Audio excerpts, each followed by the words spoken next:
Yeah, do you think that micromanaging is potentially a sign of being incompetent? You know what I'm saying? Like, do you micromanage people because you have this, you know that you can't do what they're doing, or if put in their position, they would shine brighter than you? Like, is that part of it? Is that like the psychology behind micromanagement? Welcome in, closers. On this episode of Who the Fuck Closed Last Night, we're going to talk to Ryan Dunn. Ryan is a veteran bartender, a veteran server, and has so much knowledge and experience to share. On this episode, we're going to get into leadership, how to build a good team, how to maintain positivity in the restaurant, and the negative effects of micromanagement. So let's get into it. All right, and we're actually already recording. We've been recording this entire time. I love it, bitch. Good. I was just about to admit to a bunch of crimes, so I'm glad. Well, I will say I have a crime to confess right now. Thanks for having me on the show. Nice. Oh, I have brought you guys one of my favorites, Let's go. and this kind of wow. this matches what you guys are all about. So That's also our favorite. little birdie for the boys. So, Man. listen, a little thank you from me to you guys for having me on. But truly, like it's from one bartender to others as well. It's just like This is little incredible. bartender's handshake from me to you guys. That Fernet Branca. This is the bartender's handshake. It's really, It is. Does anybody actually know like the history? Yeah, I know bits and pieces of it. It was an Italian thing for it is Italian, and it was done by a family, and I believe the family had like this like herbaceous culture. They like really loved it, and they didn't sell forever. And somehow, when the mechanism of like the bar industry really took off within the States, they started heavily pitching it to these bars, like, hey, put this in your drink, put this in your drink, put this in your drink. And somehow, I think New York was maybe where it was. Yeah. Blasted off. I thought it was San Francisco. That's what I've heard. So you're probably right. This is just what I recall. But that's also like with a lot of other, like when things are popular, people want to say that their city. Yeah. Yeah, it's like, We started. Like, it was a fucking New started York in- thing. It was a yeah. New York thing. San Francisco's like, what the hell? We also did this. Like, you may be way over there, but we were doing it first. Yeah. My the first time I heard about it, somebody told me that it was like the way it became the bartender's handshake was these bars had it and nobody ever drank it. Yeah. So it was like the easiest one to like drink a shifty and have nobody notice that it was gone. Yeah, it's just like it slowly depletes over time. And like, I think it was 0.5 count last week. you know? Right. Exactly. And they're like, it's fucking, that's all right. We have plenty of it. It's just sitting on the shelf. I'll drop a quick little background about how we met. If you're a follower of the show, and because we started shooting getting close to a year ago now. Yeah. But I was working at a place called Keeney's, and then Keeney's closed, and then I got a job at this restaurant that I no longer work at, and you don't either. Nope. Called Church and Union, and I was there for a really short period of time, like less than 2 months. But we met. A lot of the people I met there, it was kind of a really hyped up place, which you know about it. Yeah. I don't remember how much I talked about it on the podcast. Yeah. But it ended up being stupid. There was definitely some wrenches that got thrown at us. Yeah. But beautiful restaurant, to say the least. Like you walk in there, like it was really impressive in the first couple months. I mean, I really thoroughly enjoyed it. And then Because you were one of the opening team members there, so, right? So I helped them open. My role was very specific to just being a server or bartender, and I didn't really want to accept a larger role at that point because it's a new restaurant coming to town, and I just wanted to jump in and get in with a good group right off the bat. And Jacob came along, and immediately it was just like, this dude's the man. Yeah. Like, I remember actually the first time I walked into I saw him walk into the kitchen. I was talking to our head chef, and he comes around, and there's this big burly guy with a red beard and red hair, and he had these crazy black thick lens glasses on. He's like, "Oh, hey, chef, what's up?" And I'm like, "Do you know him? Like, who is this person?" I had worked with Chef Darren before. Darren's the man. I hope he's doing well. But it was regardless of any experience I work for, regardless of the outcome, I always try to find the most optimistic point to take from that. And like there was a lot of learning curves, even for me being in the industry for 20 plus years. It was like, okay, here's something different that I haven't really tried. Especially in recent years, because most of what I've been doing is high volume. And that was a touch of high volume with the table side service and, you know, like an elevated bar program. And it definitely had the ability to be, you know, something crazy, but it was fun, man. It was fun while it lasted. Is that place still open? Is it? Yeah. I think they're still there. I think I rode by it the other night because the two guys that hired me, one of them, he went to one of their other locations because they're from the South. Yep.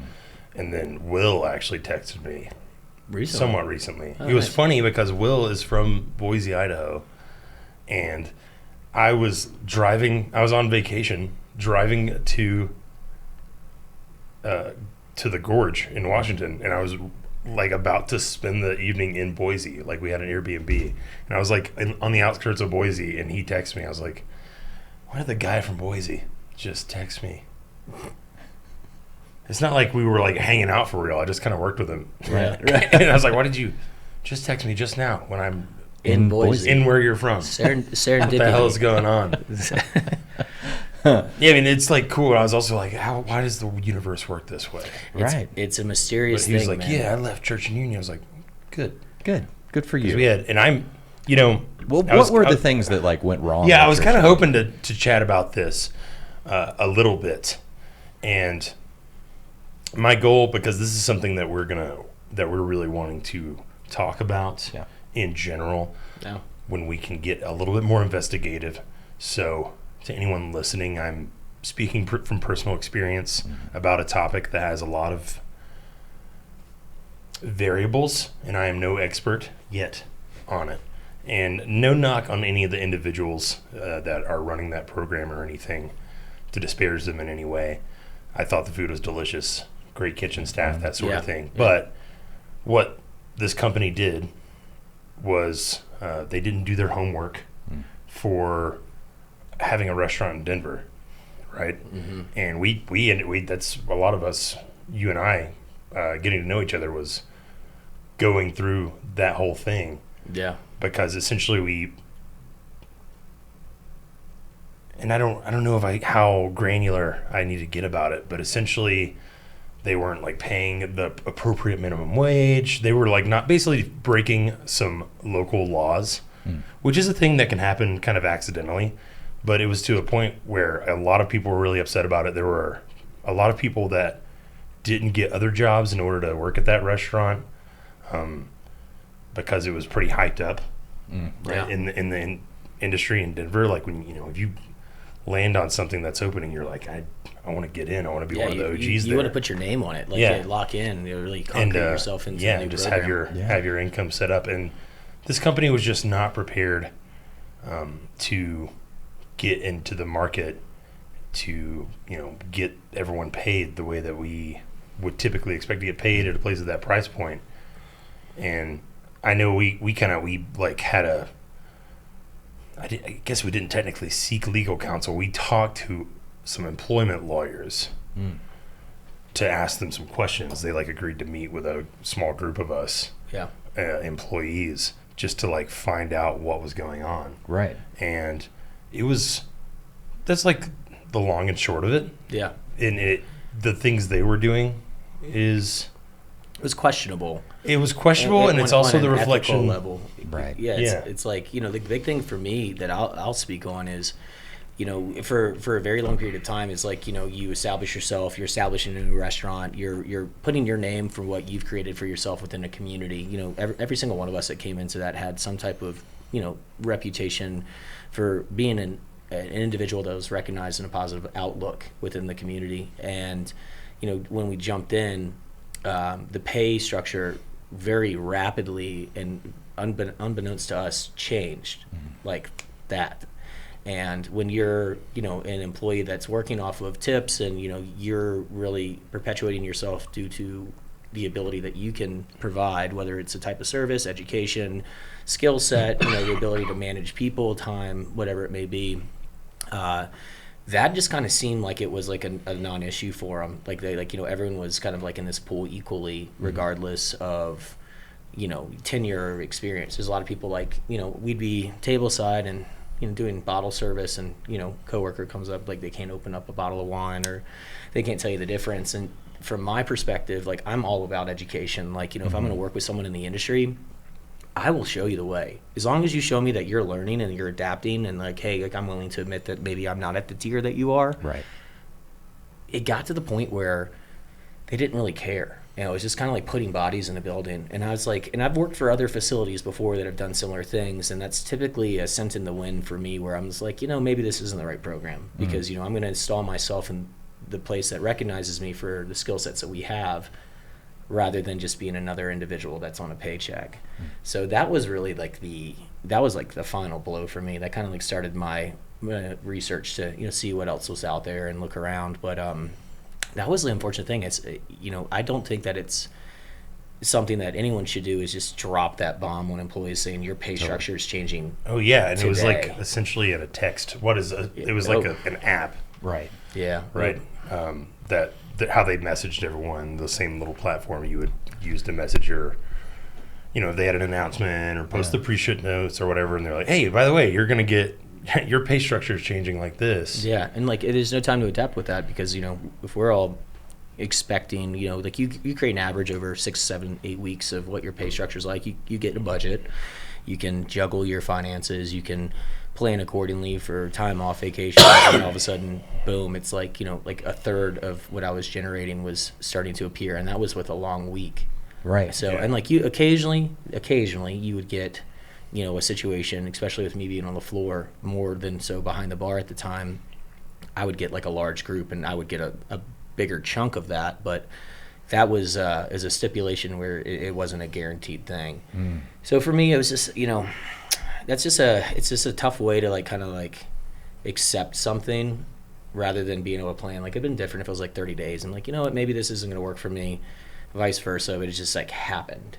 Right. Yeah. And, you know, totally understand from a business standpoint, you have to make those decisions. But I also think that there is a very high lack of transparency and communication of that until it happened. It was more like accept this or Find another job. find another job like today kind of thing. Yeah, like even with like the CEO coming in and like I remember you telling trying me. to bully the staff in a That- weird way. That was uncomfortable. That was a weird situation. But I mean, it's the symptom, you know, because like I said, I don't really want to necessarily blame the exact individuals for that company. Not that I am afraid to do so, but it's the symptom of like a larger issue that, especially the three of us, have seen change as a whole, especially post-COVID. Yeah. Oh yes. Yeah. With just the way that industries or professionals in our industry have gotten paid. I mean, I have one buddy who works at a place in Alabama, and you know, he was bartending at this place that's still super hot in town. And I just remember talking to him, and he was, you know, 2018, 2019, before COVID happened. He was a bartender, and he was, you know, splitting tips with the other bartenders. That's always been a thing behind bars. Absolutely. You know, you usually figure it out by who works the most hours. If you don't have like super even shifts, some places are like, yeah, we'll just split it evenly, whatever. And then if it's a restaurant, you would get a tip out percentage from the servers, right? That was pretty standard. But that was how that worked. Servers kept all their tips except what they tipped out to usually like support staff, bartenders. And they kept the rest of that money. Bartenders would tip out the support staff, but otherwise be getting tipped out XYZ. He was making like $70,000 a year or so, which is definitely a little higher for that city or on the upper end, Right. just because cost of living is a little lower around there compared to bigger cities, things like that. So that was a pretty good chunk of change. And then they swapped to, like after COVID, they swapped to a full house pool, which is where one that includes the people in the back of house, because kind of the traditional model of restaurants is paying the chefs and the back of house people. That's the business's cost. Yeah. Right. And the tips, you're earning tips with a lower hourly wage, as low as $2.13 for the still federal minimum. Yeah, But and- then his money got cut. I was like, how much are you making a year now? He's like, oh, like 40, 45. I was Yeah, like, that's a dog, massive like cut. Massive you've cut. taken a like 20 plus grand pay cut because the business can't afford to be a business. And of course he's loyal to them, and there's all those other little elements. But that's just like one version of what has happened to a lot of people in a lot of places. And the people that have been hit the hardest are servers and bartenders. Mm-hmm. It's happening very rapidly in Denver, Yeah. to say the least. The company I'm with now, like I knew going into the job, like the layout and the stipulations, and I'm fine with it. To be honest, it makes sense now. If the restaurant was modeled differently and we had more staff, more employees, I don't think it would be as feasible for me. But it's it works when everyone understands that the common goal is, hey, let's just be the best unit that we can, because everyone's contributing, and if you don't know, you're going to stand on like a sore thumb, and it may not be the best fit. But not even to talk about the company I'm with directly right now, but for me, it's like you have to have like these understandings going into it. And it's like, when we took the job initially at CU, it was a much different. It was a layout. weird system to begin with too. I Yeah. didn't even understand their initial system. It Right. took me a while to understand it. It was as kinda well. confusing, But yeah. I always like to say it should be an obligation of any facility that's running that type of structure to say, hey, every single night we're going to show you a breakdown for everyone. Right. If we're pooling as a whole, it shouldn't really matter if we see who made what or whatever, if they worked more hours or if their point system's higher. Absolutely. You have to understand why they're at a higher structured system.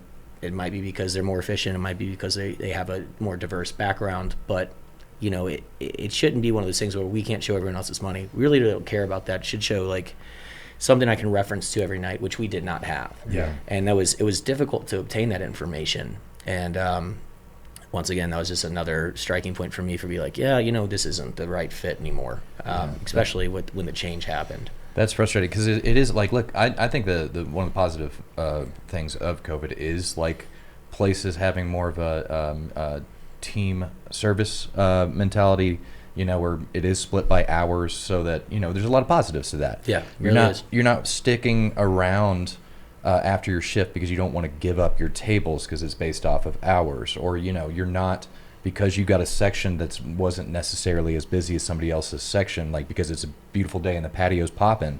Yeah. You're still, and it encourages people to run each other's food, run each other's drinks, help each other out as we're supposed to. But like, let's face it, in that old system, you were less likely to do that just because of the financial incentive to just take care of your own Yeah, tables. my drinks matter. My drinks matter. Yeah. But that's where the weird stuff comes, is as these restaurants are trying to figure out this new system, and specifically in Denver, like to give some of these owners credit, we have a crazy minimum wage for It's It is wild. insane. It's wild. I mean, because it's what, 1888 or something like for that. non-tipped, and then like For just, if you work at Subway or McDonald's, that's your minimum. yeah, sort and of then it's thing. like what for us, like $16 or something It's like thr- that. it's- 15.75, I think, or 80 something I last think time you I get looked. like a $3. difference of It's a pay. $3 tax credit that the business gets that they don't have to pay you. Gotcha. Yeah. But it is Right. like, I mean, and mostly for servers, like a lot of that just pays for your taxes if you're like a busy place and you're making a lot yeah. of tips. Like you're basically just paying for my taxes. Yeah. But I do understand that certain businesses are like, you're used to like $10 an hour for the rest of Colorado, and you've got to pay an extra $5 an hour per employee. That makes it to where you're either having to cut employees or like just manage this stuff. And I think that's where some of the grasping for like a way to continue to run the business, they get into shadier areas. Yeah, and like the big thing about that too, I'd also like to notate is like, I always view working in restaurants like you're on a, like, let's just say you're on a football team, right? When you're going through off season, you're practicing every day with your teammates, and then you get red shirted or you get starters. And how does the red shirt start? They have to outperform the person that's in front of them. They have to show that they're showing up on time. They have to show up that they're meeting the coach's daily requirements. They're making great plays. They're making good decisions based on the team. And for me, in these decisions is when we start talking about cutting people or cutting employees. That's when really it should create an incentive for those employees to strive to be better and understand where they are, rather than the complaint. The coming performance being yeah, it should be a bigger thing, that like performance-based scheduling, performance-based preferred shifts, things like Absolutely. Exactly. Even It's like- performance-based sections, frankly. Like, Yeah, put no. your aces in places, man. 100% sections and days and hours. Absolutely. It's like, like not only will you have 40 hours, but it's not a Monday through Friday 40 hours. It's a Thursday through Sunday 40 hours. Exactly. And it's on the PM shift.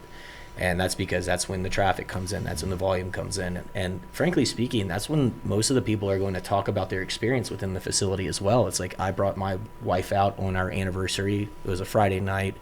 The place was jamming, and we just didn't get the recognition. However, the table next to us seemed to have a much different segment. Were we being looked at as a lesser type of customer? Were we given somebody that doesn't necessarily know what this experience is supposed to be like? Why is it that this table next to us was, pitched the, chef's special for the evening, which would have been something we would have loved to hear about, but we didn't get that mention because this person might be overwhelmed, or they might have gotten put in a section where, frankly speaking, was too advanced for them, or it's too much work, too much legwork. But for whatever reason, the individuals making these decisions want to play a level of fairness that really isn't fair, because it's not fair to the people that are experienced in the matter, that have dedicated themselves to, whether it's this career, this profession, even just your program in general.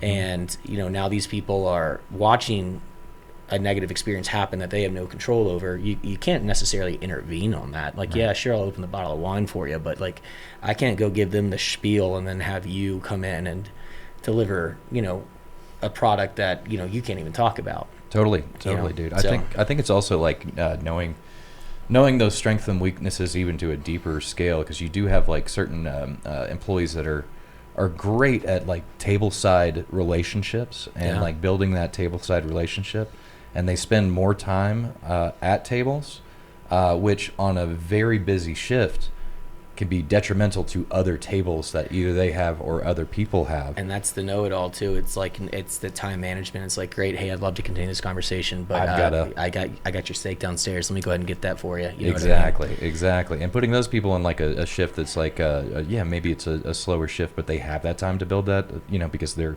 is that time for them. Yeah. It's like that balance. But I do think like the best servers know how to go back and forth, where you 100%. recognize like, oh, it's 5 o'clock. I can spend more time with these tables right now until we get hit at 6:30. Right. And then I got to go, here's the specials. Here's like, the chef specials. Here's the special drink that we just rolled out. Yeah. I did my greet. I got to get onto another table. Yeah, we'll be with you shortly. And it's also like, I think a very powerful thing that we have in our industry is being able to read people and have people follow our lead.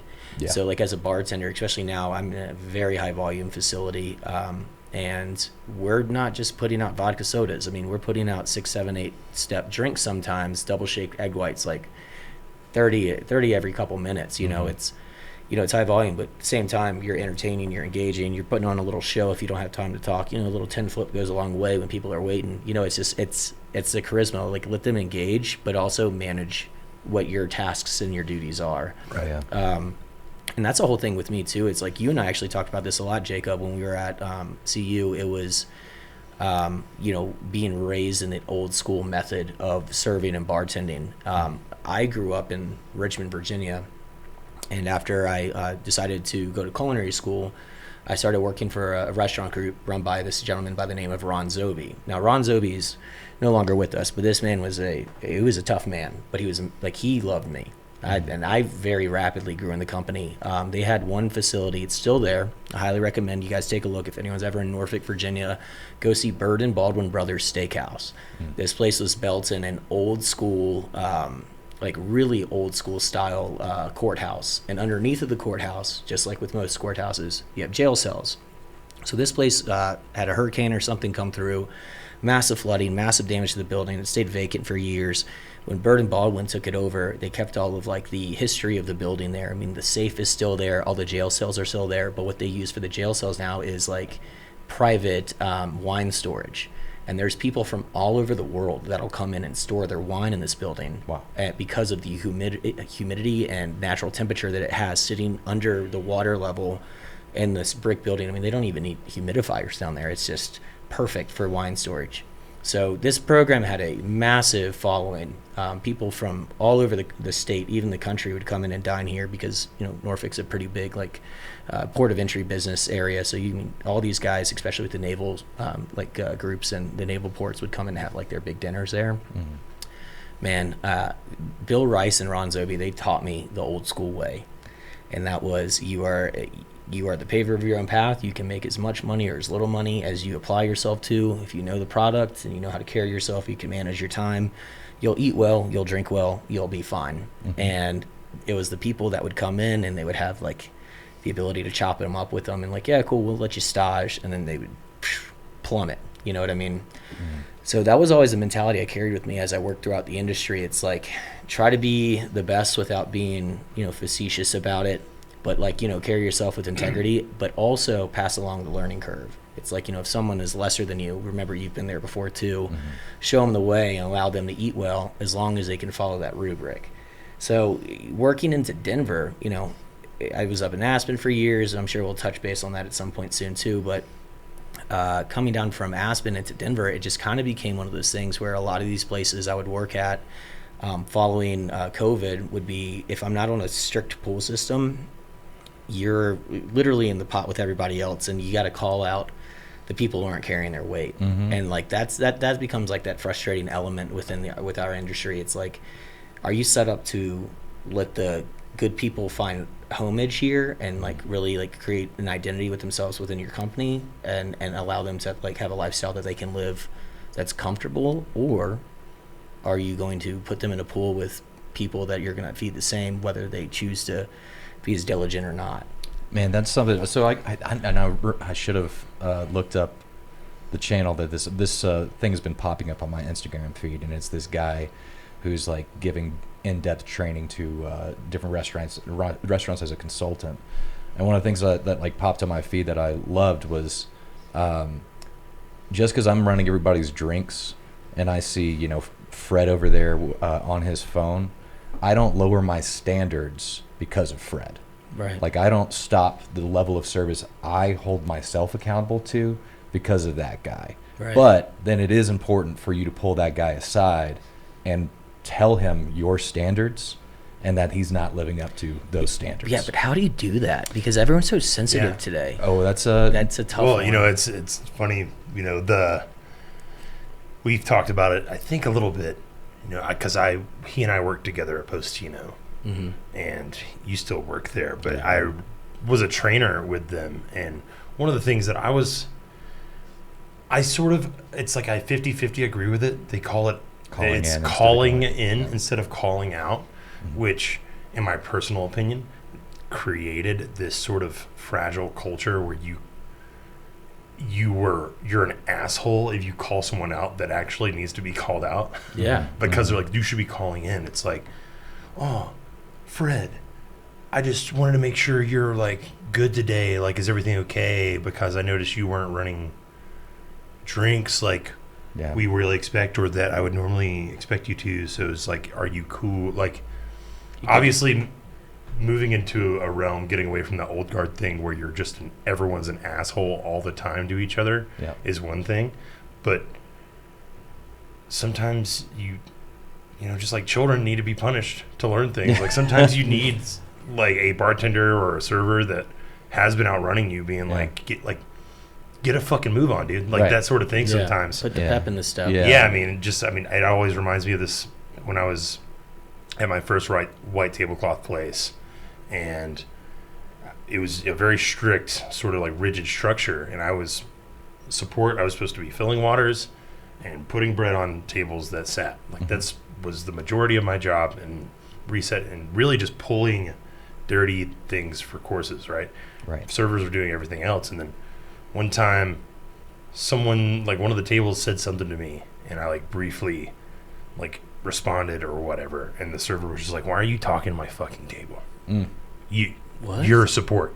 Like, shut the fuck up. Like, you don't have to you don't talk on the floor. Excuse me. Which was, I mean, it's funny, it was some like coked out old server guy, but it's at the same time, it was like, your job is to fill waters, and like my job was not to talk to guests and make connections. Mm-hmm. he overreacted in Sure. that exact Sure. situation, I think. But it was important that I understood that my job was I'm not doing customer service that way. Yeah. Yeah. Like But- the servers are the ones with personalities and stuff on the floor. There's shit I needed to get done, yeah. and it was good for me to understand that. I understood the message Yeah. without him, even though he gave it to me in a bad way. Like I knew I was learning at that time Yeah. and trying to like develop the skill set, and so Yeah. it was like good and bad, right? Yeah, I think. Well, the best advice I got from one of the leaders I look up to the most about like giving like feedback and stuff like that was, is it true and is it kind? So is what you're saying true, and are you going about it in a kind way? And mainly, are you not getting emotional and having an emotional reaction? Right. The other thing that she taught me was the good old fashioned shit sandwich, baby. That's where you you compliment them, you tell them what they're doing wrong, and then you compliment them again. So it's like, hey, Fred, man, you are really making great guest connections with your table, but you haven't run a single drink in the last 30 minutes, and we really need you to like keep looking and focusing on the well. But again, thanks for bumping up those tips with the guests you've made connections with, shit like that. Yeah. But that was the main thing. Is it's like, and you know what? Sometimes people react emotionally when they get feedback, even if it is like you are saying it in a good way. Right. And in those instances, I don't give a fuck about your reaction. Like at that point, if it's like, if I wasn't mean to you, if I just gave you honest feedback and you accepted it poorly, that's now on you. Yeah. And it is harder when you're not in a leadership role, because as a leader, you can just be like, well, whatever, fuck this guy. I can like, It's your job. Yeah. You know, Yeah. It's like, but other people, they'll get offended. Exactly. And that's the tough part. It is. And as long as it's like there's nothing that was said that they can, more of a sensitivity these days. Very much so. And then it's Yeah. it's frustrating. Or either that, or the way the avenue that someone being sensitive has to be validated in that, and that be taken more seriously. Mm-hmm. Like in the past, someone who was being sensitive was like, dude, just go cry in the walk-in sort of thing. Whereas now it's like, that's a thing that can lead to you being written up, Yeah. And there's good things that come along with that too, right? There's Yeah. weird and gross parts of the service industry that have started to go away. Yeah. There's not the, creepy bartender dudes hitting on the hosts that Right. feel like they rule the world and are just kind of running amok Yeah. by And being you're- a creep sort of thing. Yeah. That's not as common of a thing to see now.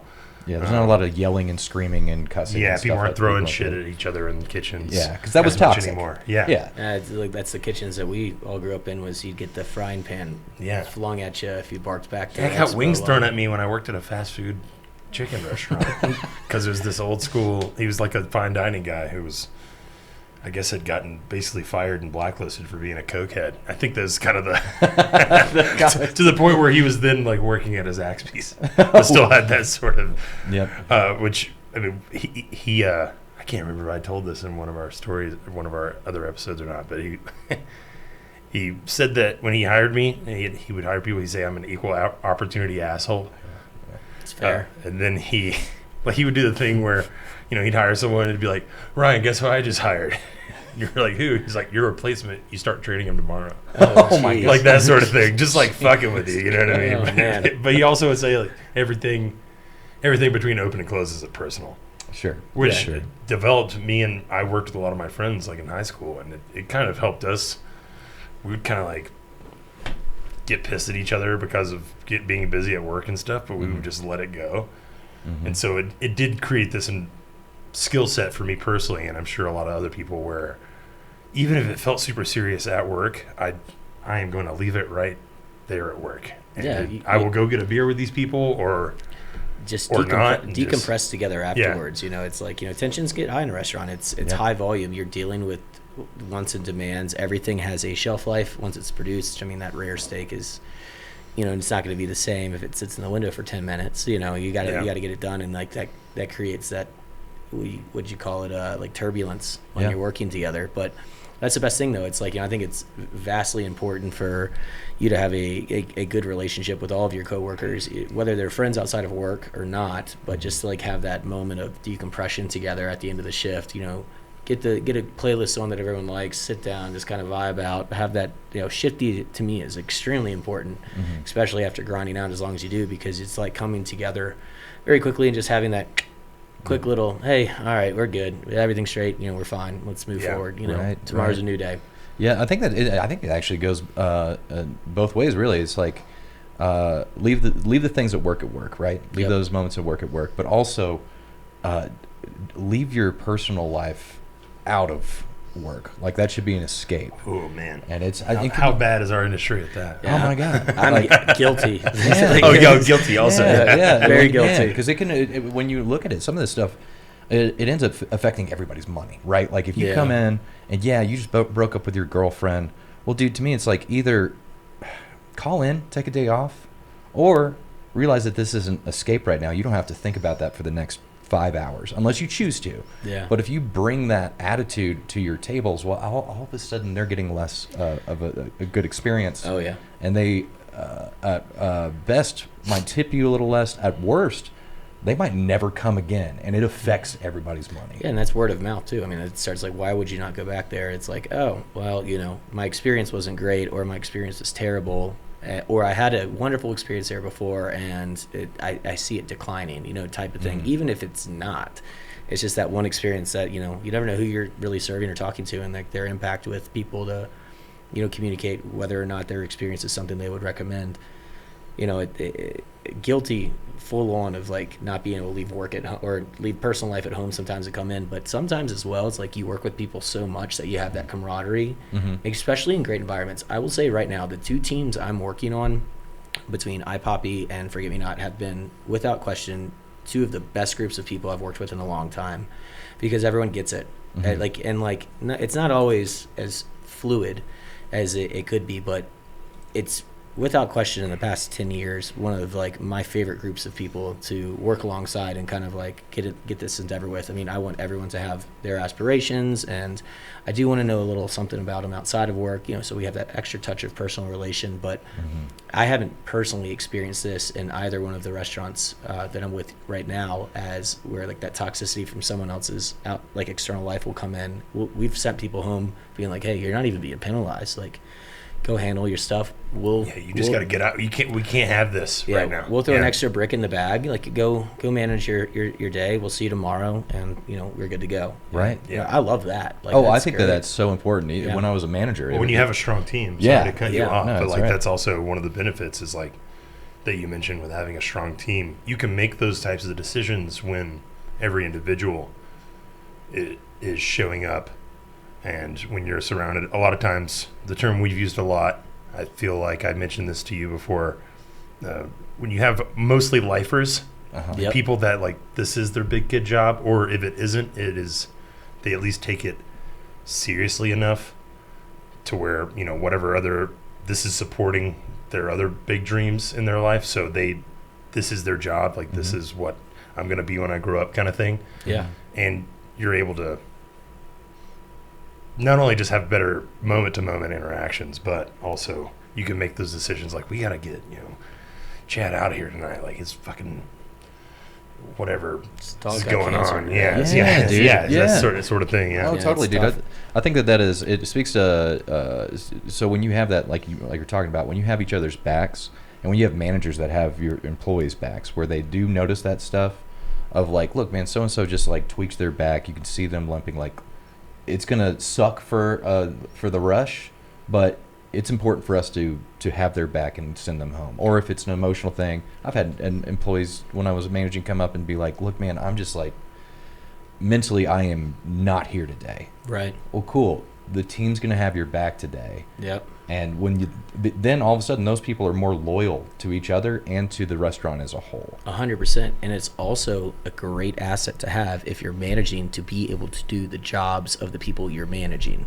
Yes. Yeah. That is my rule of thumb. It's like, I've had so many instances before, and I'm not going to say anything specifically, but I will tell you, when we could not cut people because the manager could not get behind the bar, or the manager didn't know how to run food properly, or was creating chaos in the kitchen. I mean, when I was at Fish and Beer, I was a GM there before, during, and just after COVID.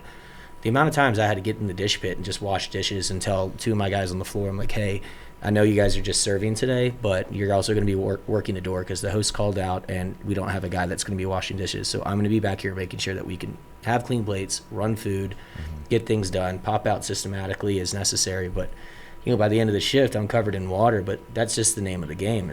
That's running a restaurant. Yeah. And it's like, Yeah. you know, you can't be a manager if you can't do the people's jobs that you're seeing over. That also builds like that trust from those employees. Oh, so yeah. like if you have a manager that's willing to jump in the trenches, as opposed to look, man, like I know you got stuff to do on the computer, but you should be able to manage that to the point. I have to take a break. Okay. Okay. All right, cool. Yeah. Pause. I figured one day this would happen. Yeah, it's the I think caffeine. this is the first like real restaurant break, serious break in the middle of service that I've had in the podcast. Yeah, are we hitting pause for a second? Whatever. Yeah, we can hit pause. Yeah. I mean, you don't even have to pause it. We can just. Oh yeah, we can just roll it. right? Let's keep it rolling. Yeah, because we got both of us. Whatever. Uh, All right, Yeah. Chad and Ryan's. let's do it. Let's go.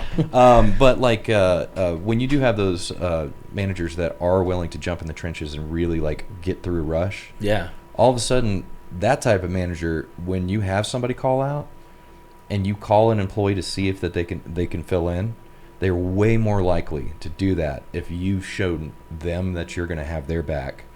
They'll have your back in those situations. 100%. It's like, you know, like the amount of times that I've been asked to come in and it's my day off and I'm just like, dude, I'm just tired of being at this place right now. Totally. Because I feel I'm carrying a workload that's greater than anyone else's, and you're calling me because you can't do it. Mm-hmm.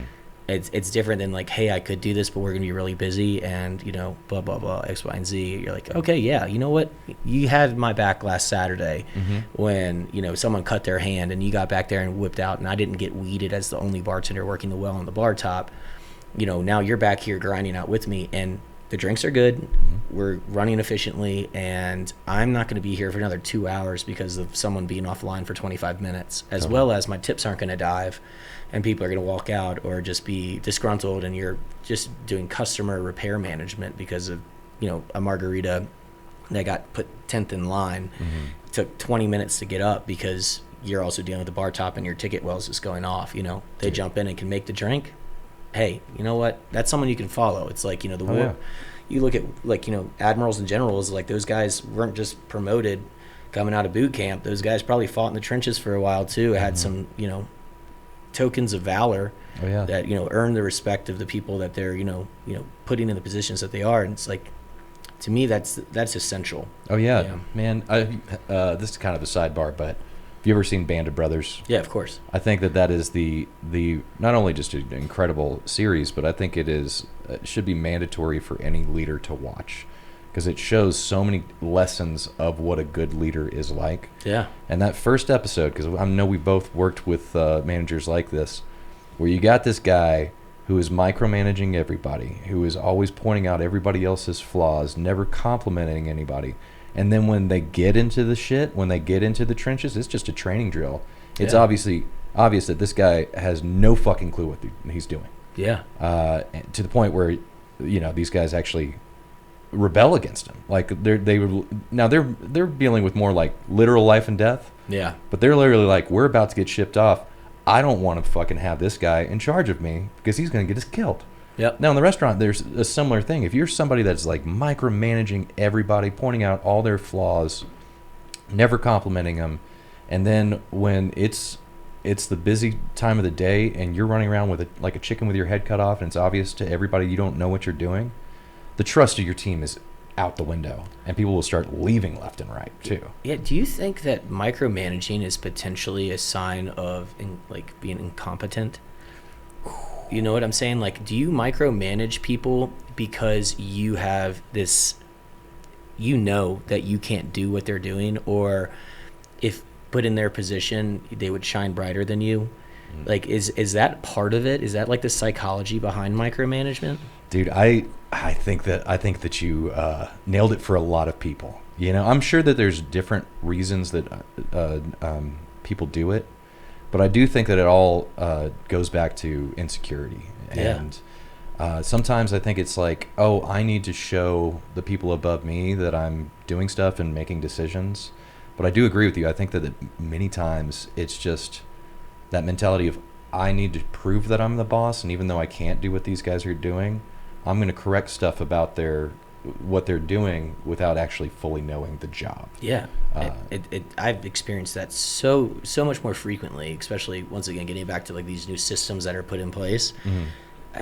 Man, the amount of times that I've had to look at somebody and be like, "What are you telling me?" Like, you know, and it'll be like, you know, you do wine service like this. I'm like, okay, like I'm not going to check you in front of 10 people right now because once again, conflict. Oh yeah. Yeah, and it's like, you know, we're about to go on the shift, but you're like, what? Like, what are you talking about? Like, you have no idea. Right. It's like, you know, like, hey, this is how you open a bottle of champagne and your thumb's not over the cork. Yeah.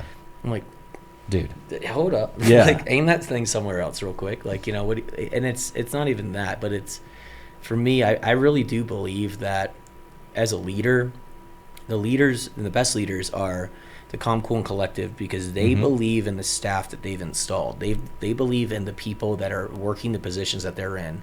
I have had the most success not only with profitability, but execution and just being very compact with you know, my workload, and just being able to mediate and manage that on my own without someone else coming in and managing it. But when I've had the managers come in and try to manage the bar during a rush, it's like, you know, like, hey, you got to trust us. Like, you know, like, yeah, like we're in the weeds. This Right. is a common thing. We're in the weeds because we're busy, and we're busy because people want to be here. Yep. You know, it's different if we're in the weeds because, once again, you know, Trevor's on his phone over here, or Amanda's, you know, walking out back, you know, taking, you know, 10 phone calls, you know, in the middle of shift. That's different. Manage that. Totally. But when the bar's moving and the play's happening, the coach doesn't run on the field when the quarterback starts, you know, getting tackled. You know, let him find his way out of it or not. No. Oh, hold on. Jacob's on the phone. He's Jacob calling him. What's up, buddy? The door locks. The door's locked. you gotta let me in. I knocked. I was like, they're not gonna perceive that knock at all. I think we got They're that on locked in, yeah. mic. I put you right here. We- So. It's a good little touch. Dude, I'm gonna pass this question to you. Actually, ask that question again to Jacob. Yeah, 'cause so- What are we talking about? Sorry So- about micromanagement. Sorry, I had so- to take that. What do we call it? Take it 7:30. 7:30. Nice. I brought the question to mind. Do you believe that micromanagement is in somewhat someone's way of hiding their incompetency? So you have like a manager that's constantly micromanaging the staff, and is it because they don't know what to do, so they're going to pick out small flaws that everyone else is doing during the activation of service? Man, I like how specific that question is, because it is such a broad topic and a very common thing to deal with in our industry is micromanaging, which first off, I find it funny when you have a general manager that micromanages, and I'm always struggling to not say like, you're not generally managing right now. Yeah. Like You're kinda you're not not doing generally your job doing topic. shit right now. You should be. I would say yes. I think that my experiences with micromanaging managers, so definitely in the scope of, I mean, really even, you know, especially behind bars, a little less so with serving floors, but behind bars, when you even have like a bar lead or just someone, and anecdotally, as misogynistic as it sounds, anytime I work with girl bartenders, it's like that sort of, like, I think it's a combination, not necessarily incompetence every time, because these people do know things, but I think it's the outcome of an emotional response to feeling busy or being in the weeds. I know when I've been an asshole to people and I've sort of, you know, given someone shit for something they're doing that I perceive as wrong, is like, a lot of times that has come from me feeling like I was losing control, or that I didn't know something, or, you know, my mistakes were, or my incompetence or my inability to like feel like I knew how to handle it. Right. So I think so. Yeah. Yeah. and this is it's kind of great because I was really hoping to be able to kind of turn the conversation in this direction because it I feel like it's unique to our industry because of that fast pace, that turbulence that you said earlier. It creates these moments where people's emotional responses shift the vibe of the shift. And a lot of times when it comes from a leader that's actively micromanaging, that can change the energy of the whole room, which affects everything. Mm-hmm. And that is not, so my brother works in tech, and I've talked to him about a lot of different things, and we've talked to your sister about things as well. And maybe you have some friends in life that are in other industries, and like just the way other industries view like interacting at work, like the way people handle emotionally like a mistake being made. So many times, how many times have we all had like a manager be like, you can't do that way, this is affecting XYZ, whatever, usually in a micromanaging way, instead of them having the mindset in their workspace, which I don't want to speak ill about managers I have now, but I basically have examples of both styles in my leadership team currently from time to time, where like when that mistake happens, when you're in charge, when you're, say, steak is a bad temperature, the wrong temperature or something. Right. Like the manager one should have like the grace and like the understanding that they're the problem solver, so they just go solve the problem. If they try to like coach you or tell you what you did wrong while you also have a bunch of tables or a bunch of other guests, like that's not the time. No, not at all. Now you're micromanaging, right? Yep. But in so many other industries and like workforces as a whole, it's like I'm not gonna be bothered, or how I think people should be dealing with it is, this is just a work thing. This is you have your list when you're managing a restaurant. You're a general manager, which you've both done managing. I've never been a manager, but it's just all raw information. Right. A mistake happened here. The server did this. I fixed this. And it's just, that's tallying where you're at as a business. And then your job is to continue to find solutions. And it's not an emotionally based thing at all. It's like, this is what happened. This is what we don't want to happen that happened. This is what did happen. We want that to continue. But you have so frequently either, I guess, kind of back to your initial question. I feel like I'm kind of rambling, but whatever. It's a podcast. That's what we do.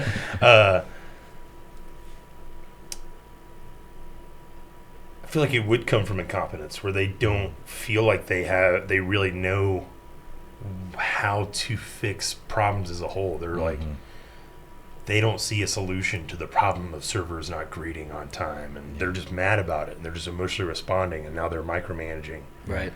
And you see it a lot of times with people who maybe they've taken on a bigger managerial role than they should have, or maybe they were just one of those people that like got a good serving job at one restaurant, and they thought they were great because they learned that menu, but that's not the same as having swaths of knowledge that can apply to any restaurant, right? So suddenly they don't. They're in a new environment. They're like, oh my god. Yeah. Right. So not to bring it. Well, I want to bring it back to this. The guy on Instagram. I should know what the fuck their thing is called. The people that do like the consulting and stuff. Yeah. I don't know this guy's name. I think I hate those guys. Oh well, I like this guy. I'm indifferent, to be honest. I've seen some videos. I'm like, God. Some of it's good. No, he said, they make some good points. They make some good points. He said that nobody is ever extremely upset if like their meal that was supposed to come out in 10 minutes comes out in 20, that their steak was cooked at the wrong temperature, that something was burned. It's not those things, it's how you respond to it that makes them upset. They remember how you made them feel. Yeah, exactly. They do. So if something goes wrong... They don't remember what they ate. Exactly. Yeah. And for managers too, especially like people in that, instead of getting upset, knowing how to correct the mistake in the moment and have the conversation properly with that guest to mitigate any mistakes that were made, because mistakes are going to happen. Right. And like you were talking about vibe, if they bring down the entire vibe of the staff, that's going to spread to the customers. So now, yeah, that steak that was cooked at the wrong temperature, instead of it not being a big deal, it's a big deal to these people because they felt ignored during this process of a micromanager just like yelling at the kitchen, yelling at the Right.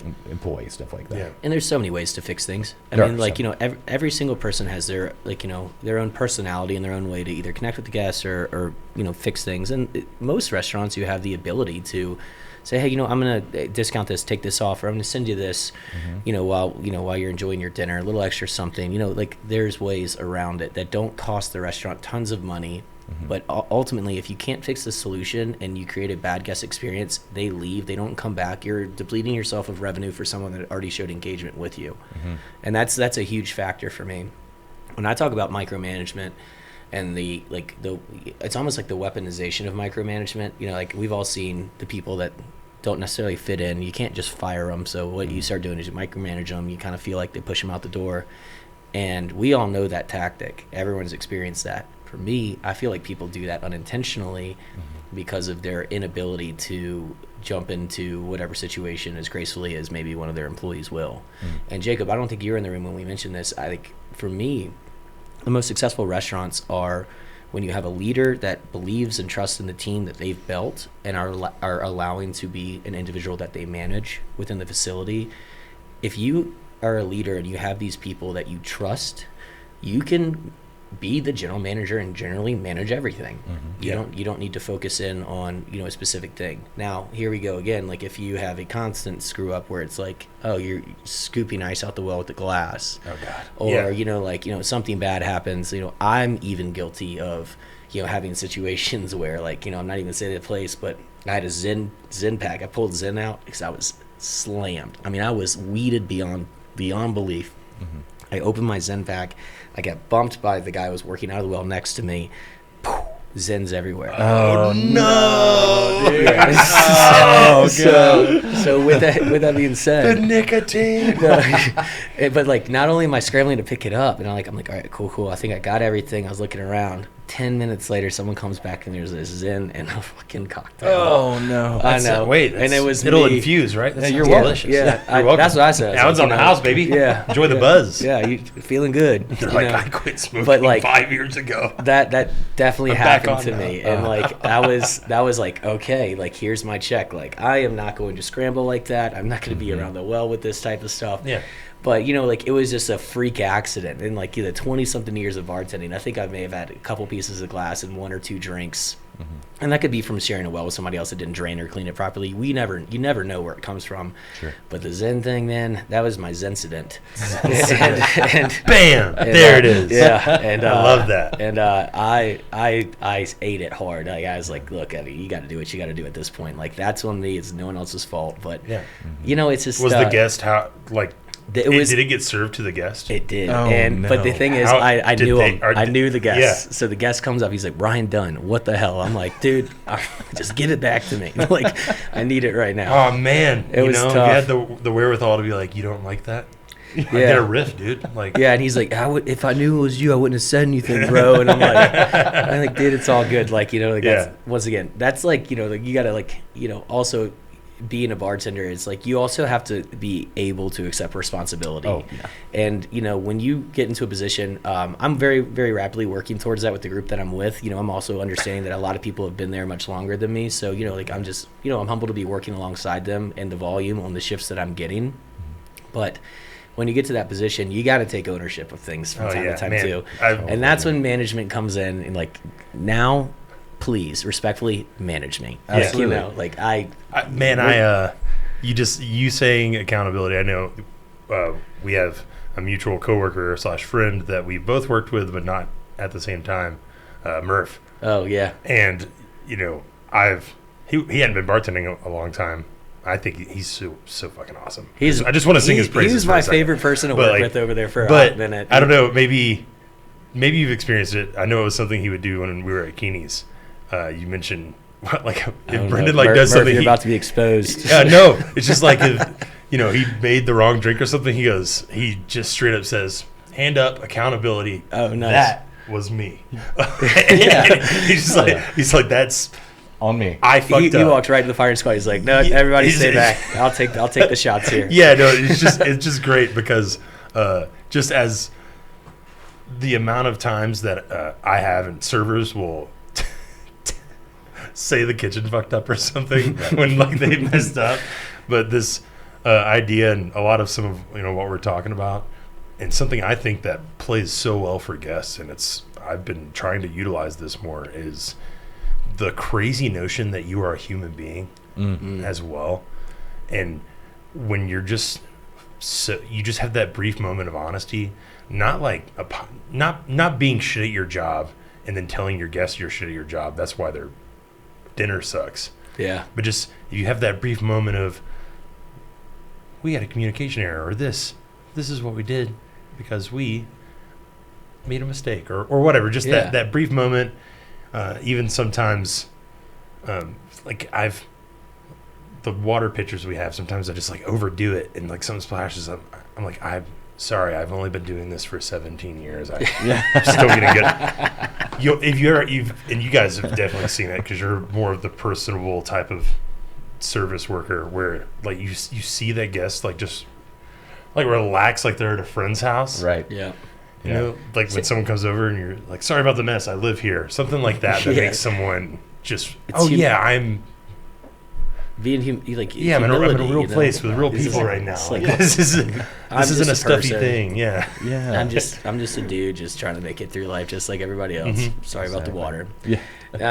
It's funny though, man. Like, I think that's a fun thing about bartending too. It's like the amount of times, especially during a rush, where I'll like get the tin and go and flip it. I'm like, ugh, and it like hits, it's like bang bang all over the floor, and everyone's like, oh, and I'm just like, ugh, and it's like it's gracefully bow, do your thing, and I was like, all right, back to it. It's like there's gonna be bumps in the road. Just put that anywhere. Well, we're and the Set thing, it down anywhere. and the beautiful thing is, I know all of us have bartending experience, right? Yeah. So we're creating as well as providing a guest service. So it's not only just the knowledge of what we're serving them, but the ability to create that and to do it consistently under pressure at for a lot of us for an extended period of time. Like you're going to slip up from time to time, and as a manager and as someone who sees that, like that's just like hey man, it's my reality check. We're all human. We're just here. We're just trying to get by together, and that creates a nice little light humor to it as well. Yeah. It's like you idiot, like And there you go. Kind of tying it to micromanaging, that mentality, especially from a manager or even from a coworker, micromanaging someone else doesn't give room for that human element. Exactly. Because you're also assuming that, like, Ryan doesn't want to put Zens in people's drinks. I think that most anyone that works with you should be able to assume that is not something that you would like to happen. Yeah. Yep. Yeah. And when the mistake is presented to you, you don't need like a lecture on why we should be concerned about health and safety standards and all this shit, right? Like, just letting you know that you did this should provide all the information for you as a professional. Yeah. Yep. Which it clearly did. Yeah, I definitely had consequences coming out of that, but once I wrapped up my little punishment per se, Yeah. because you gotta do something, and I understood that, and I was like, all right, cool. Yeah. Came back and the managers are like, hey dude, listen, no more Zens, right? And I was just like, yeah, and I'm like tucking this thing up here a little further. I'm like, yeah, of course. Yeah. Sorry Yeah. about that, but like it's all laughing matters after the situation's dealt with, and you just gotta handle it with grace. Yeah. It is what it is. I think the best managers too will know, because there's different. You can't treat everybody the exact same, straight up. Like No. even when it comes to punishment, if you've got an employee that is your worst employee and is constantly fucking up the exact same thing, then your punishment for that person is not the same as the guy who did it once. My favorite example is this, like, so I was working at this place and I had this great manager. His name was Champ Jones, incredible guy. I had never been late ever. Like, I hate being late. I fucking absolutely, I think I called out like one time. Yeah. And I was on this gig, And I told him, I was like, hey man, I'm going to be like an hour and a half late. And then I'm on this gig and my phone dies, and we're shooting in the middle of a Total Wine, and I have no outlets around me, and I have no way to get my phone charged. And I am like 4 hours late. And so I show up, I immediately go into the office, and I was like, hey dude, I'm so sorry. And he turns around and he was like, dude, just go home. I can't even look at you right now. And I was like, fuck. Yeah. Isn't that the worst? Anxiety. worst. It's like Yeah. lightning bolts of anxiety are going through me right Yeah, now. dude. It's Oh, like, man. I know that feeling. But what I I'm didn't not mad. I'm disappointed. Dude, exactly. What I didn't know, that another person had not shown up to work that day in the kitchen, and that person had not shown up because they had passed away from an overdose. So he thought, great, I've got this other employee that's like, he's already like sad, stressed out, Yeah. all this shit. Anyways, Damn. I knew something was coming, and he calls me up and he's like, Chad, meet me at this other location. And I do, and he sits me down and we have dinner together. And he buys my drinks and buys my dinner. And then he says, yeah, man, look, this is what happened. This was the situation. I know you're not like that, but like, I'm going to have to write you up for being 4 hours late. And I was like, I mean, you should have fired me. And Yeah. like, you had every right to fire me. But Sure. him showing me that grace in that moment made me so loyal to that dude. I would do anything for that fucking That's what Yeah. it takes, man. And like that's the humility that, you know, I like to speak on. It's like right now, like the management team that I have, you know, I've got a lot of extra things happening. Like I just finished a move. You know, we're getting situated with me working between two facilities. It's a bit complicated with like the scheduling apps. Like, you know, one schedule or one restaurant I have one login, the other one I have another. I was wrapping up golf recently on a Wednesday, and I'm like, I'm exhausted. Thankfully, I didn't drink this day when I was golfing. I was just out there to play and trying to get my, you know, my gin down a little bit. But regardless, and gin, not gin. Gin is the USGA for your handicap, by the way. wow. So I'm not trying to get I was my like, I gin down. thought you just said you weren't I had to clarify. But no, If I it's clear liquor, it doesn't count as drinking. That's medicating. so I work in Cherry Creek, and I'm like literally like this morning before golf, I moved and packed so many things, and I was like, I'm going to the golf course. I thought I had the whole day off, and I'm cruising down 25. I'm sitting in that 5 o'clock rush, and my buddy texts me. He's one of my managers, and he's just like, "Hey, what time are you coming in, dude?" And I'm just like, it's like 5:15. And I'm like, literally, I'm just like sitting in traffic. I just could get like the cold sweats. I'm like, no. And then like, of course, I like go through my emails, and there it is. It's like 5 o'clock, and it's like 5:15. So I'm not even that late. But I had just walked 18 holes and moved all morning. And I like run home, shower, get up there, and I'm like expecting, you know, not termination by any means, but like, here's, you know, we got to talk, you know, here's this. And he comes up to me, he goes, Ryan, he's like, you're my guy, dude. You're good. He's like, totally get it. Right. And I was an hour late, and thankfully it wasn't that busy, but we were training a new bartender behind the bar. I had two guys that had opened that they had plans for that night, but everyone was just so gracious about it. And that's truly, it's not even about the money at this point with me. It's like I can go to work, and I know that the people I work with in both facilities have my best interests and understand me as a human and understand being a human in general. It's like we trip up, and if it's not a consistent habit, we'll just talk about it and, you know, show you that, like, you know, I still support you. What can I do to help you? Do you want to go sit down and eat a bite of food? You probably played golf all day. You're probably hungry. I'm like, my guy. Like, Yeah. like, Well, I mean, that's that's just awesome. Yeah, treating you like you're a real person. Yeah. I mean, I had a situation last week. Those who know me really well know that I struggle with sleep schedules. Yeah. And I was supposed to help my buddy Blake move. And I know that moving, you just moving just sucks so bad. That's why we It like. sucks the life out of you. Yeah, it's one of the terrible. least fun things to do.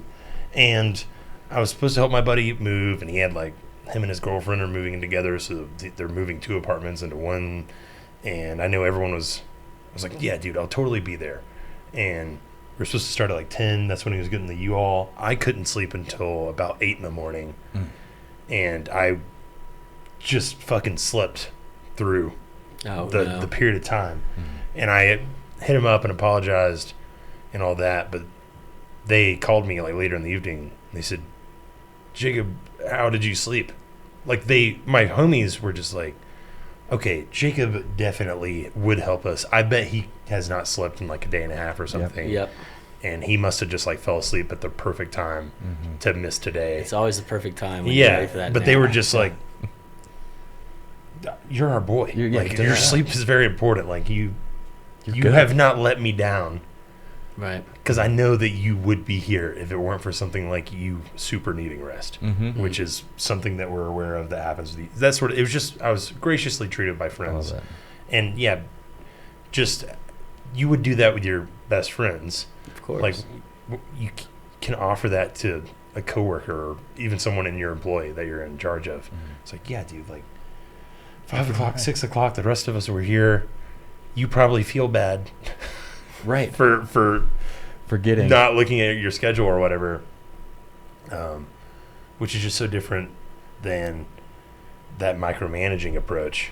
yeah. And I had an example, not to the individual. I'm not hating on her or anything, but she's my bar lead currently, and pineapple juice isn't one of our things that we sell a lot of, but we technically have it.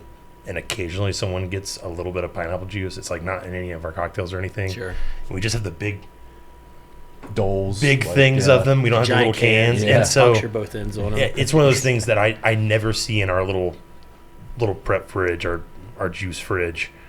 So if I get one, I assume I'm about to have to just go open up a can. And I did that, and of course there was like a deli container of pineapple juice that was in the cooler already. I didn't need to open another can. But she came in, and everyone behind that bar clearly understands that we don't do that. We don't use that a lot. So if you look at one that was open 3 days ago and one that was open last night, you're like, oh, they must have not realized this one was in here. Yeah, sure. That's pretty fair. Yep. But instead, the coworker leader was like, were you here yesterday? I was like, yeah. She's like, well, you're not supposed to open a new one when we have one right here. It's like, did you just tee me up to You definitely got to like teed up. to break me down? Right. Like, oh, were you here yesterday? Yeah, I was here yesterday. Because you might say, were you here yesterday? How was it? Yeah. How was the shift? You guys make good money? It's like you set me up to get to like correct. I don't. You can assume that if I ever fucking saw that, I would probably not open a new one. Right. You- There's other ways to go about Yeah, it too. and it was you know, just- it's like that's the whole thing. It's Yeah. like And that was, There's a other ways to go. micromanaging thing where it's like, this is the first thing you've done when you've come in is find a mistake and try to correct someone. Yeah. The entire motivation behind being a leader in that moment, in my opinion, is you're trying to be in charge. You're not trying to lead. Yes. There's a Right. big difference between wanting to be the boss and actually leading. Yeah. Like, Two that's- entirely different. I two- mean, yeah. I've somewhere along the line once heard like the best leaders are the ones that are the first to follow. Mhm. Like whatever, like when you have, it's like the center in a football team. Like really, the best leader sometimes is the person that is supporting the quarterback the most. Yep. Right. Like the quarterback is the leader, but he's the front of the pack. But the best leaders are the ones that show you, oh yeah, do what this guy says. Yeah. Yeah. That's who actually leads people and inspires other people Mhm. to do the following thing is by, listen to this guy. Yeah, man. Because that's so leadership, it's such an interesting concept. It Because is, man. it's a psychology. Yeah. It is. It's wild. Like there's, I don't even know. Like I don't even want to say a number, but there's tons of different avenues you can pursue as being a good leader. But once again, for me, like it's a great reference with football. It's like if you look at a center on most football teams, they are typically a captain. Yep. Yeah. Because they're the ones that are holding down the D line. Everyone's supporting the cause to get the play off, right? And the play is being made by the quarterback, or and unless if it's like a special teams play or something, when the play gets made, everyone like looks at the quarterback, but you really don't look at the people who allowed that play to happen. And I love now that sports have so many different angles to look at it, because it makes you think when you're in the restaurant, like, damn, dude, I just wish I had like some commentators and some playbacks going on. Like, yeah, Ryan did just shovel out like 15 of those drinks, but my bar back just teed me up and saw that my vermouth had like an ounce left, and my vodka was empty, sitting in the well, like he's Yep. spouting, filling Yeah. in. Oh, come on. And then management up front, great management team I'm working with now as well. Micah, who he's our general manager both, great friend of mine, awesome guy, love him to death, follow him till death. Mm-hmm. Truly, I would. But he'll just go back there and he's like, "You got it, Ryan." He's like, "I'll slow down the door for you real quick." Like little things like that. Yeah. Like, yeah, dude, thanks. Like, it's just like it's the foresight of it as well. So totally agree with you on that. Yeah. Synergy, baby. Yeah, come up. Well, guys, I think we're gonna have to start finding a way to wrap her up You're here. trying to wrap her up. I'm sorry. I'm sorry. No, I'm sorry. dude, I'm seeing like 27 more minutes in this bitch. Can't slow these guys down from getting out of work. You're right. Yeah. I think they're all gone. They're barely ever. Well, we wouldn't know if they're knocking on the door or not. So That's true. It's too thick. But dude, I've loved this conversation. I think we've touched on like so many things between the leadership and just like time management stuff that we haven't gone as in depth before. Yeah. We touched on, but No, it's that was like, cool. A yeah. lot of time when me and Chad talk, we have to plan it out. We we got to write shit down. is very once again, it's good flow today talking with you guys as well. You like, enjoy it. how do you feel about Chick-fil-A, Ryan? Yeah. So Chick-fil-A is a complicated topic for me. When I was younger, they thought I had Crohn's disease, and I'm not trying to get too deep into this, but I didn't really have a good diet. Now, after going to culinary school and just working for a lot of these higher end restaurants that are putting out like quality foods and things like that, I've realized that my diet was the issue for having the issues I was having. So I cut it down to a lot of things. Like there's a lot of food that I can't eat through drive-through. Chick-fil-A and Chipotle, they're still avid on my roster. But Chick-fil-A, man, sometimes I don't know what it is. I don't know if it's the oil. That sometimes that hits me wrong. I do love Chick-fil-A though. That spicy chicken sandwich is that's my go-to. Well, we're here at Who the Fuck Closed Last Night. We say, Fuck Chick-fil-A. Fuck Chick-fil-A then. yeah. Specifically for those times where it hits you wrong, fuck them. Yeah, fuck I'm gonna 'em start for- saying that. Yeah, fuck There is- Chick-fil-A. My pleasure. Fuck Fuck Chick-fil-A. Chick-fil-A, bro. Yeah. Yeah, it's a great thing to say as I'm purchasing Chick-fil-A. Some nice little Christian kids like, what just happened? That my, hurt. My pleasure. My pleasure. That's What all did I I can do say. wrong? That's it. That's all I can do. Yeah. Yeah. I never want it till Sunday. Yeah, that's the problem with it, Hey, can I ask you guys one question real quick? Yeah. All right, you guys know Scary Movie 2? Yeah. All right, what does the guy say when he's reaching his hand out? You know what I'm talking about? the Yeah. little- Uh-huh. Oh God. With the strong hand? See, Yeah. hold on. That's That's what he's saying, right? No, he No, he said doesn't. everyone thinks he says, "Grab my strong hand." Yeah. It's like he's like, "Grab my little hand." Grab it's my that, little it's hand. what's the effect called? Mandela effect. Mandela effect. Yeah. It does that. I think that applies to Chick-fil-A on Sundays. It's like you can't get it, but it's like you wake up like, I just want Chick-fil-A. Oh yeah. All of a sudden, Yeah. It's like what? Like no, you can't get it. there is another universe. That's marketing ploy. Yeah. Like, we'll take one day away from you. Yeah. In some other universe, make you Chick-fil-A is want it. open on Sundays. Yeah, and you they know? support gay rights. That's the and that Crazy. It's in that universe. Gay filet, man. Yeah, gay filet. Incredible, man. Well, dude, again, thanks so much for joining us, bro. This was Thanks for Fernet. yeah, thanks for that Absolutely. Fernet. Yeah, dude, it's my pleasure. And My God. Well, my Th- pleasure. yeah, my pleasure. Yeah, thank you guys so much for having me too. I hope we could do this sometime again. Thanks for joining us again. This has been pleasure. another episode of Who the Who fuck the closed Fuck last Closed Last Night, dude. Wasn't me. night? Yeah. That wasn't me. Featuring the living Ryan Dunn. So good. Thank you, I boss. had to let y'all Yeah, know. no, thank you. I didn't think it was gonna come up, but here it is. There we go. You Right gotta at the toss end. it in, man. You gotta get it in there, bro. Yeah, jackass. Incredible, guys. Thank you. Man, thank you. All right, guys. Thanks for listening. I hope you enjoyed our conversation with Brian. Such a cool dude. So thankful for the Fernet he gave. It's already been consumed. I'm going to be honest with you. Stay tuned for our next episodes. We've got some really cool ones coming. We're going to be tackling mental health in the industry. We're going to be tackling the state of immigration, and we've got some very special places that we're going to feature in the next couple months. So stay tuned. We're closing shop. Ain't never